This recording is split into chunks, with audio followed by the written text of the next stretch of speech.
Hi, class. So for today's discussion, as far as the first question, where it asks what type of examples are best for giving a speech about abortions, I think when it comes to presenting or giving a speech about something that is this heavy and is controversial, in my opinion, I think that using hypothetical examples would probably be best when presenting something that's this big and that so many people have an opinion on. In my opinion, I think hypothetical examples would probably support a speech about abortions the best because I think it helps the speaker make this concept or this idea more relatable and more realistic to their listeners, and it allows their audience to really put themselves in that position and put themselves in the position of, if I was in this situation, what would I really do? And I think that that makes the audience connect more with the subject, and I feel like it makes them connect to the speaker, connect to the subject, and it also intrigues them and makes them want to understand a little bit more if they're put in a position where they have to think of what they would do in that situation. So I think for that reason, I think hypothetical examples would probably be the best type of examples to use in a speech when it comes to something as big and controversial as abortions.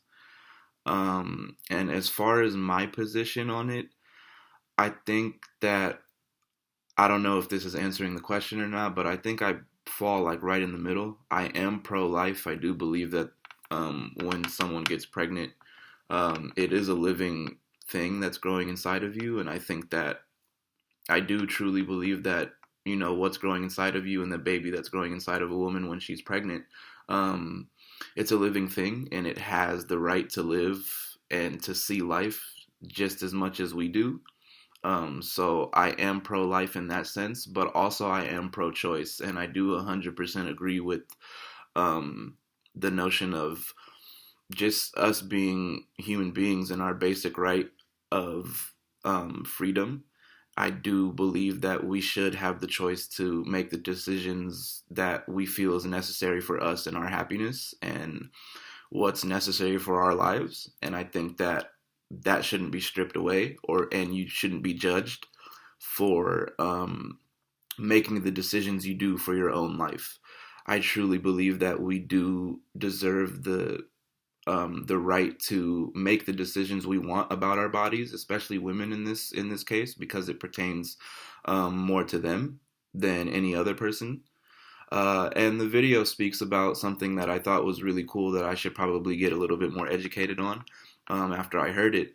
It said that about in some states they allow the children that or the young women that get pregnant, they allow them to go to court and stand in front of a judge and try to prove to the judge that they're mature enough to make the decision about whether or not to get an abortion without parental consent.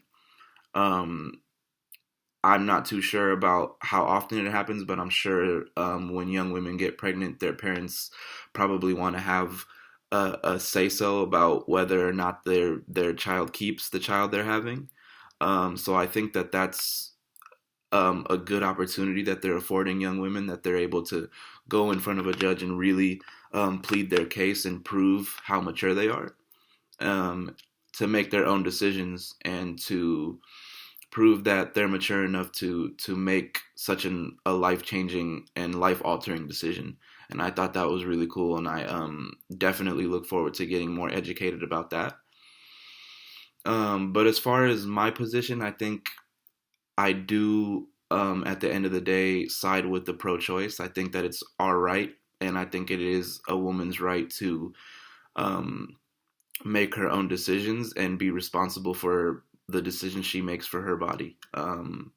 And I think that she shouldn't be judged or outcasted for making the decision to have an abortion or not have an abortion.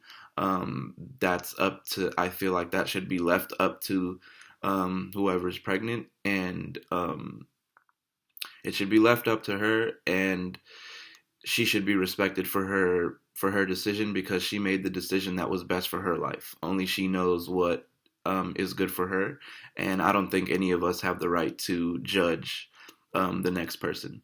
So I think, as far as my position goes, I do lean a little more towards the pro-choice.